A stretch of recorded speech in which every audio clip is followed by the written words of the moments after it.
Hello, my name is Tony Leneskis, and I'm the owner of Integrity Financial, where we help you weave together your faith and your finances.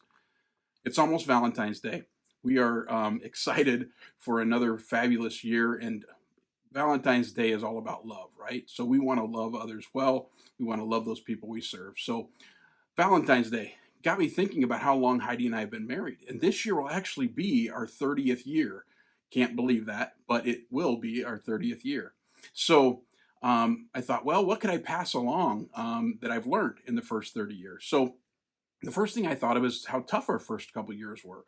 We did not have a whole lot of bliss in our first 2 years.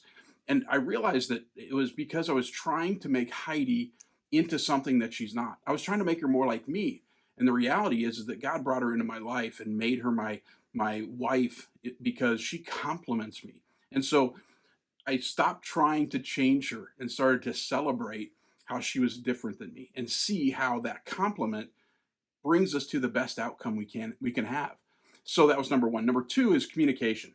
Heidi and I are fortunate that we have time in the morning to sit down and start every single day with a conversation. Sometimes it's 15 minutes, sometimes it's an hour, but it's so important because we can communicate on all the things that we need to, and it has made things a lot easier for us.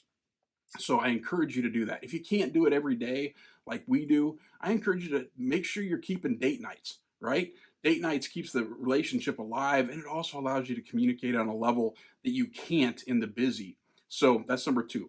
Number three is I realize I'm experiencing something that is different. And I know that God loves us unconditionally. But I understand now that Heidi loves me unconditionally.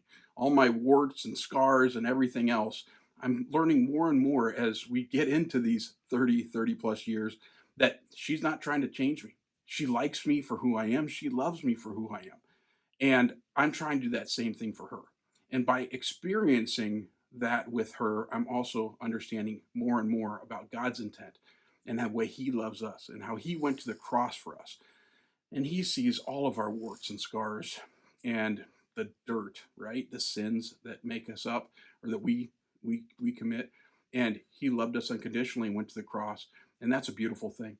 So happy Valentine's Day. I hope that you have a great day loving others well, especially those significant others in your life and those people that you love.